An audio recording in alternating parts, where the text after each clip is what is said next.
दोस्तों the secret of trading the first pull back book summarization में आज पढ़ेंगे हम चैप्टर नंबर 3। दोस्तों ये बुक हमको बताती है उस साइंस के बारे में जिसमें कोई भी स्टॉक इंडेक्स ब्रेकआउट देने के बाद किन किन तरीकों से पुल बैक करने आता है। चैप्टर नंबर 2 तक हमने पढ़ा था सिंपल पुल बैक्स और कॉम्प्लेक्स पुल बैक, तो आज हम कॉम्प्लेक्स पुल बैक्स को ही यहाँ पर हम पढ़ने वाले हैं। दोस्तों वीडियो शुरू करने से पहले मैं आपको बता दूं, जो कॉम्प्लेक्स पुलबैक होते हैं ये हमारे पैटर्न्स के फॉर्म में होते हैं। जितने भी चार्ट पैटर्न हमारे चार्ट्स पे बनते हैं वो कहीं ना कहीं कॉम्प्लेक्स फॉर्मेशन में पुलबैक देते हैं और जो कि बहुत ज्यादा हार्ड होते हैं ट्रेड करना। ये सब हम चैप्टर नंबर 2 में पढ़ चुके हैं, बट बशर्ते हार्ड होते हैं बट फिर भी हमको ट्रेडिंग की एक एक साइंस का एक एक प्राइस एक्शन का पता होना चाहिए, तभी हम इफेक्टिवली मार्केट में पैसा बना सकते हैं। तो दोस्तों यहाँ पर चैप्टर नंबर 3 हम स्टार्ट करते हैं, जिसका टॉपिक है पहला rising and falling flag pullback. दोस्तों यहाँ पे ये पैटर्न्स आपने कई बार चार्ट पैटर्न्स पे बनते देखे होंगे। पहले हम पढ़ेंगे यहाँ पे राइजिंग फ्लैग पुलबैक। इसमें क्या होता है, जो भी हमारा स्टॉक का जो मेन DTD होता है, डोमिनेंट ट्रेंड डायरेक्शन, उसके फेवर में ही मार्केट यहाँ पर ब्रेक डाउन देता है। और जब ये हमारा राइजिंग वाला फ्लैग पुलबैक मार्केट देगा, इसके फॉर्मेशन में गिरा यहाँ पे, और फिर देखिए धीरे धीरे ये एक पुलबैक दे रहा है, और जो कि एक तरीका है कॉम्प्लेक्स पुलबैक का। एक सिंपल पुलबैक नहीं दे रहा, ये दे रहा है किसके फॉर्म में, ये दे रहा है हमारा राइजिंग फ्लैग पुलबैक। और जब ये मार्केट इस पॉइंट पे ब्रेक डाउन देगा तो ये उसी डायरेक्शन में जाएगा जहां पे इसका इनिशियल ट्रेंड था, जो कि था डाउन ट्रेंड। तो ये भी एक तरीका है यहाँ पर पुलबैक देने का, जिसमें मार्केट यहाँ पर फ्लैग के फॉर्मेशन में पुलबैक देगा। ठीक है दोस्तों, अब यहाँ पर अब पढ़ेंगे हमारा, पहले हमने राइजिंग पढ़ा, अब पढ़ेंगे फॉलिंग फ्लैग, जिसमें जो ट्रेंड होगा हमारा अप ट्रेंड होगा। और जैसे मार्केट ने ये पॉइंट हाई बनाया, इस पॉइंट को हाई बनाने के बाद अब इसको यहाँ पर देना है पुलबैक, तो ये देगा यहाँ पर फॉलिंग फ्लैग के फॉर्मेशन में, जिसको हम कॉम्प्लेक्स पुलबैक बोलेंगे। ये एक टाइप ऑफ यहाँ पर पुलबैक्स है, और इस पॉइंट पे मार्केट हमारा ब्रेकआउट देगा। इसमें यहाँ होता क्या चीज इंपॉर्टेंट हो जाती है, हमारा नीचे की यहाँ पर जो सपोर्ट लाइन और ऊपर की रेसिस्टेंट लाइन, हमको वेट करना होता है जब मार्केट ब्रेकआउट देता है, और जिस डायरेक्शन में स्टॉक जा रहा है उसी डायरेक्शन में हमको ट्रेड लेनी होती है। तो ये दोस्तों ये चीजें आपको पता होनी चाहिए एज ए ट्रेडर, चाहे आप 5 मिनट्स की कैंडल ट्रेड करते हो या 1 डे की कैंडल ट्रेड करते हो। तो दोस्तों ये एक तरीका है यहाँ पर पुलबैक देने का, जिसको हम बोलेंगे राइजिंग फ्लैग पुलबैक। दोस्तों अगर इसके हम कैरेक्टरिस्टिक पढ़े, जो ये हमारा पुलबैक है राइजिंग और फॉलिंग वेज वाला, ये बिल्कुल इसके सिमिलर है, वेज के बिल्कुल सिमिलर है। हमारा फ्लैग राइजिंग या ऑब्लिक फॉलिंग फ्लैग हमारे वेज के बिल्कुल समान है, बट उसमें अंतर यहाँ पर इतना है, यहाँ पे जो आपको लाइंस मिल रही हैं वो कन्वर्जिंग नहीं मिल रही हैं, ये एकदम पैरेलल लाइन दोनों एक दूसरे के जाएंगी, चाहे राइजिंग हो या फॉलिंग पुलबैक हो। ठीक है दोस्तों, तो इसमें हम जो भी हमारा जो हमारी कन्वर्जिंग लाइन थी, जो चैप्टर नंबर 2 में पढ़ा था, उसका ब्रेकआउट बहुत ज्यादा हैवी होता है, क्योंकि स्प्रिंग की तरह जो हमारा प्राइस एक्शन होता है वो यहाँ पर कंप्रेस हो जाता है, जिसके बाद बड़ा मूवमेंट आता है इवन। बट जो हमारा ये पैरेलल लाइंस वाला जो हमारा कॉम्प्लेक्स पुलबैक होता है, जैसे कि राइजिंग फ्लैग या फॉलिंग फ्लैग है, इसमें मूवमेंट ज्यादा बड़ा नहीं आता, बड़ा मूवमेंट आता है, बट अगर हम कंपैरिजन करें वेज के फॉर्मेशन में तो उसके मुकाबले थोड़ा कम आता है, बट आपको प्रॉफिट ये अच्छा खासा देके जाएगा दोस्तों। ठीक है, अब हम पढ़ेंगे एक और तरीका, जिसमें हमारा जो स्टॉक है या इंडेक्स है पुलबैक देता है, जो है एक और तरीका साइडवेज या rectangle pullback.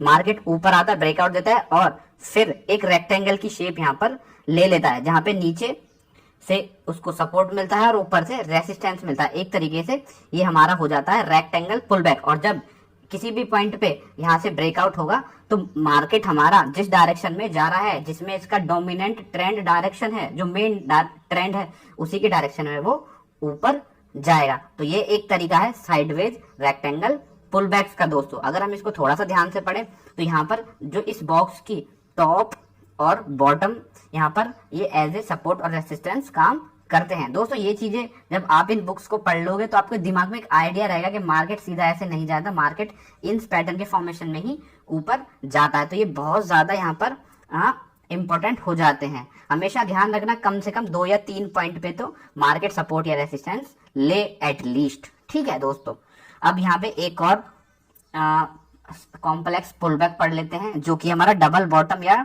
Top pull back. दोस्तों यहाँ पे ये पैटर्न आपने कई बार देखा होगा। इसमें मार्केट हमारा क्या करता है, ब्रेकआउट देता है और फिर एक पुल बैक लगाता है, फिर मार्केट जाता है ऊपर और सर्टेन फिर से सेलर उसमें एक्टिव होते हैं और एक और पुल बैक देता है, और बट इस टाइम मार्केट हमारा ऊपर चला जाता है। ये एक हमारा डबल बॉटम या डबल टॉप पुल बैक हम इसको देख सकते हैं, चाहे वो अप ट्रेंड में हो चाहे वो डाउन ट्रेंड में हो। ठीक है दोस्तों, यहाँ पे जैसे हमारा अप ट्रेंड है तो हम इसको डबल बॉटम कंसीडर कर रहे हैं, और जब हमारा स्टॉक डाउन ट्रेंड में होगा तो हम इसको क्या करेंगे, डबल टॉप के फॉर्मेशन में यहाँ पे इसको कंसीडर करेंगे।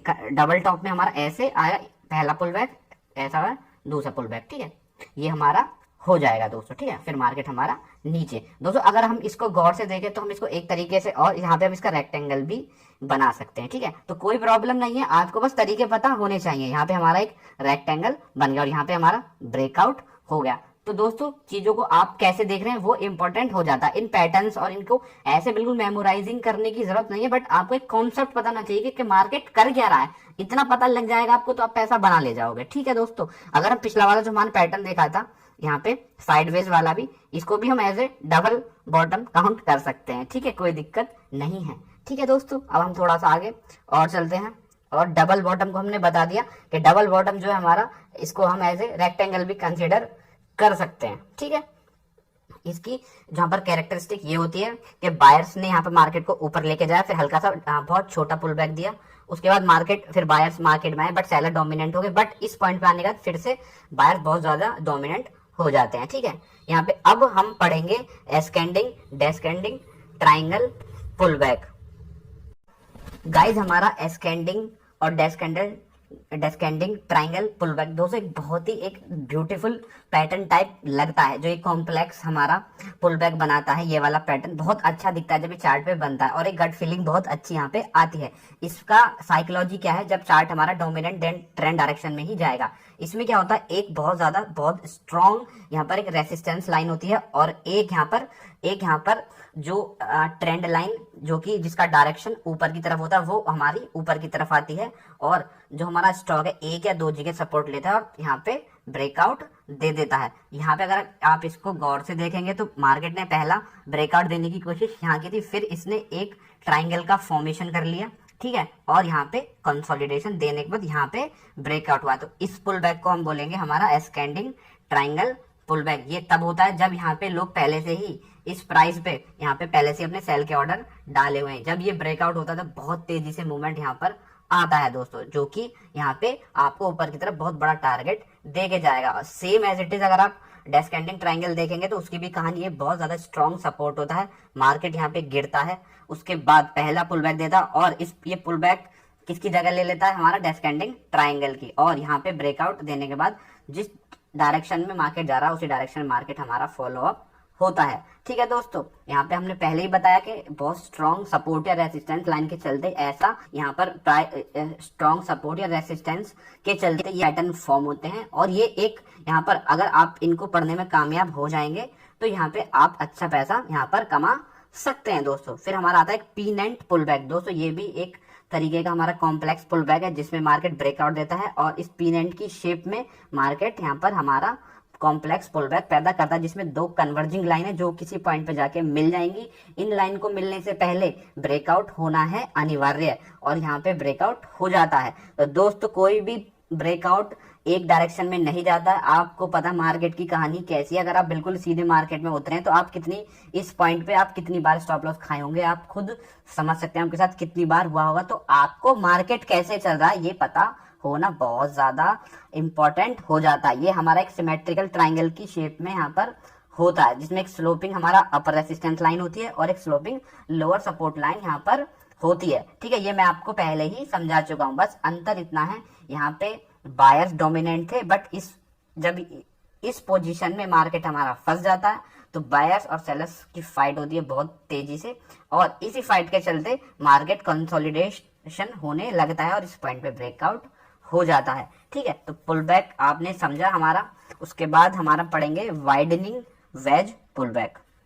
दोस्तों वाइडनिंग वेज पुल बैक ये बहुत ही टिपिकल पुल बैक के फॉर्मेशन में आता है, जिसमें आप देखेंगे जब मार्केट ब्रेकआउट देता है, जो उसके टॉप्स हैं वो एक वाइडनिंग ट्रेंड लाइन को फॉलो करते हैं, और जो उसके लोज हैं यहाँ पर डाइवर्जिंग जो कि नीचे की तरफ जा रही है उस लाइन को फॉलो करते हैं। और ये पैटर्न और ये ऐसा पुल बैक तब होता है जब यहाँ पर बायर्स और सेलर्स का बहुत तगड़ा वाला वार चला होता है। इसमें यहाँ पे बहुत ज्यादा क्या होता है, वॉलेटिलिटी क्रिएट हो जाती है। दोनों साइड के मूव आपको मिलेंगे, नीचे की तरफ भी ऊपर की तरफ भी। तो मैं आपको सजेस्ट करूंगा ऐसे पैटर्न से दूर रहें दोस्तों। हजारों स्टॉक्स हैं ट्रेड करने के लिए, अगर ऐसा कोई पैटर्न फॉर्म होता दिख रहा है तो स्टे अवे, ठीक है। ये सबसे ज्यादा टिपिकल होता है ट्रेड करने के लिए दोस्तों। तो इनसे, इस पैटर्न से आपको यहाँ पर क्या रहना है, अलग रहना है। गाइस हमारा नेक्स्ट टॉपिक है फाइंडिंग पुल बैक। दोस्तों आपको यहाँ पर पुल बैक फाइंड करना आना चाहिए, सबसे बड़ी बात, ठीक है। तो यहाँ पे हम सीखेंगे, अब तक हमने बेसिक कॉन्सेप्ट सीख लिया है मार्केट का, भाई कैसे कैसे यहाँ पे हमारे पैटर्न्स फॉर्म होते हैं। अब हम सीखेंगे कि कैसे हम जो पुल बैक्स हैं उनको फाइंड कर सकते हैं। तो बहुत यहाँ पर आसान तरीका मैं आपको बताने वाला हूँ। Swing low, swing high. दोस्तों बहुत वीडियोस में आपने देखा होगा कि जो अप ट्रेंड के स्टॉक होते हैं वो हायर हाई और लोअर लो लगाते हैं, ठीक है ना। सॉरी, मैं अपने आप को यहाँ पर थोड़ा सा ठीक करता हूँ, करेक्ट करता हूँ। हायर हाई और यहाँ पर हायर लो यहाँ पर लगाते हैं, ये होता है हमारा अप ट्रेंड में, ठीक है। अब यहाँ पे अगर आप देखेंगे इस हमारे चार्ट को, तो यहाँ पे ये ए है जो कि लो बनाता है, बी हमारा यहाँ पर नया हाई बनाता है, सी एक और लो बनाता है और डी हमारा एक और हाई बनाता है। अगर हम इन्हीं को देखें तो यहाँ पर एक करेक्ट आप बोल देंगे कि स्टॉक हमारा अप ट्रेंड में है, जिसमें हायर हाई बन रहे हैं और लोअर हाई बन रहे हैं। बट अगर हमको और ज्यादा फ्यूचर प्रेडिक्ट करना है तो आप इसको ऐसे देख सकते हैं कि ये अब जो सी है हम इसको न्यू ए बना सकते हैं, मतलब ये वाला ए यहाँ शिफ्ट हो गया है और ये वाला जो डी है यहाँ पे हमारा बी शिफ्ट हो गया, और यहाँ पे जो सी है वो जो नया ये वाला जो सी था वो यहाँ पे शिफ्ट हो गया है, और जो नया वाला डी है वो यहाँ पे शिफ्ट हो गया। और यहाँ पे कॉम्प्लिकेशन उन्होंने पैदा कर दिया है। तो मैं तो बोलूंगा आप इसे ए बोल दो, इसको बी बोल दो, इसको सी बोल दो, इसको डी बोल दो, इसको ई बोल दो, इसको एफ बोल दो, ये भी आप बोल सकते हैं। मार्केट हमारा अप ट्रेंड में, ठीक है। तो एक एबीसीडी काइंड ऑफ पैटर्न यहाँ पर बन गया। ये मैं आपको ज्यादा एलबोरेट करने की जरूरत नहीं, क्योंकि आपको पता है कि मार्केट ऐसे ही चलता है। अभी हम ए और बी को हाई और लो से यहाँ पर चेंज कर देते हैं। जैसे कि जो पहले हम ए को बोल रहे थे लो, अब बोलेंगे एल, और हाई को बोल रहे थे बी, उसको बोलेंगे हम H. L H L H मतलब लो हाई, ठीक है। ये हम ऐसे यहाँ पर इसको एलोबरेट करें। अब यहाँ पर एक चार्ट हमारा ये है जो कि डाउन ट्रेंड में है, आपको इजीली यहाँ पे दिख रहा होगा। तो अगर यहाँ पर हम इसको मेजर करें, इसके स्विंग हाई और स्विंग लो, अभी हमें कुछ नहीं करना, बस जहाँ पे हाई बन रहा है वहां पे एच लिखना है, और जहाँ पे लो बन रहा है वहां पे एल लिखना है। तो हम यहाँ क्या करेंगे, देखो ये हाई है तो यहाँ पे एच लिख दिया, ठीक है। ये वाला पॉइंट इसने बनाया लो, तो इसको हमने एल लिख दिया। फिर एक और यहाँ इस पॉइंट पे इसने एच लिख दिया, इसको नया हाई बनाया, और इस पॉइंट पे इसने एल लिख दिया, ठीक है। यहाँ पे इसने एक और लो बनाया तो इसमें एल लिख दिया, और यहाँ पे बनाया तो हमने हाई लिख दिया। उसके बाद यहाँ पे इसने एक और लो बनाया और फिर यहाँ पे एक और हाई बनाया, ठीक है। यहाँ पे इसने जो लो बनाया उसको एल लिख दिया, और जो यहाँ पे बनाया हमने एच लिख दिया। तो दोस्तों इसको आपको लिखने में मेरे हिसाब से कोई प्रॉब्लम नहीं होगी। जहां पे आप स्विंग हाई दिख रहा है तो आप उसको एच रिप्रेजेंट करिए, और जहां पे एल दिख रहा है तो आप यहाँ पर देख सकते हैं हर बार एक नया हाई बन रहा है जो कि उस पहले वाले हाई से नीचे है। ये वाला हाई का वैल्यू इस वाले हाई से नीचे है, इस वाले हाई की वैल्यू इस वाले हाई से नीचे है, और इस वाले हाई की वैल्यू इससे नीचे है, और same is it is L. ये वाला एल इसके नीचे है और ये इस वाले एल की वैल्यू इसके नीचे है, ठीक है। तो आप समझ सकते हैं डाउन ट्रेंड में मार्केट नए लो बनाता है, नए हाई बनाता है, चाहे वो डाउन ट्रेंड हो या इवन अप ट्रेंड हो। अगर यहाँ पे हम यहाँ पर देखें जो चार्ट हमारे सामने है, ये हमारा एक रिवर्सल का चार्ट है जिसमें स्टॉक हमारा ऊपर गया और एक सर्टेन पॉइंट के बाद उसी स्टेज पे आ गया जहां से वो गया था। तो अगर हम इसको देखें तो इस पॉइंट में पहले यहाँ पे हाई बनाया, फिर एक लो बनाता, इस पॉइंट पे हाई बनाता, इस पॉइंट पे लो बनाता, फिर एक और हाई बनाता इस पॉइंट पे, फिर एक और लो बनाता, फिर एक और हाई बनाता, फिर एक और लो बनाता, फिर एक और हाई बनाता, फिर एक और लो बनाता, फिर एक और हाई बनाता, ठीक है। अब यहाँ तक इसका ट्रेंड है, फिर ये एक बार और नीचे आता तो हम लो बना देंगे इसका, फिर एक और हाई। दोस्तों अगर यही ट्रेंड हमारा कंटिन्यू होना चाहिए तो ये वाला जो हाई है, ठीक है, ये यहाँ पे होना चाहिए, कहीं कहीं यहाँ पे, बट इसने क्या किया, एक और नया लो बना दिया, फिर एक और लो बना दिया, एक और लो बना दिया, फिर एक और हाई बना दिया। तो हम सीधा क्लियर कट बोल सकते हैं देख के कि जो हमारा ये वाला पोर्शन है ये हमारा डाउन ट्रेंड का पोर्शन है, और ये वाला जो पोर्शन है वो हमारा अप ट्रेंड का पोर्शन है। इजीली कोई भी देख के बता सकता है। ये एक हाई और लो हम यहाँ पर मार्क करेंगे जो कि एक रेंज में फंसा हुआ है स्टॉक। ये हमारा हाई बनाया है, फिर एक और लो बनाया, फिर एक हाई, फिर एक और लो, फिर एक और हाई, फिर एक और लो, हाई लो हाई लो। इसमें आप ट्रेड नहीं कर सकते क्योंकि आपको पता है कि ये जो स्टॉक है हमारा रेंज में फंसा हुआ है, तो इसमें ट्रेड करने में कुछ फायदा नहीं है।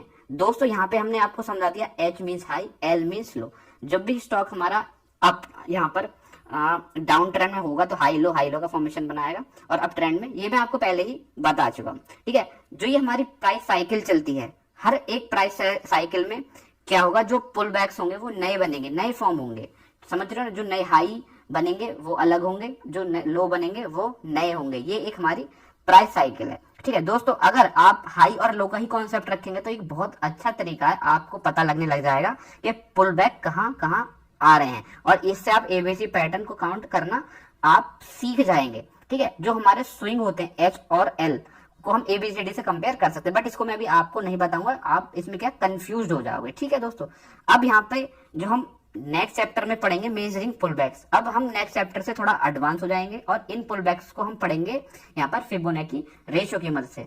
वीडियो में खत्म करता हूँ। वीडियो अच्छा लगा हो तो लाइक करना दोस्तों में शेयर जरूर करना, और नए हैं तो चैनल सब्सक्राइब जरूर करना। बाय दोस्तों।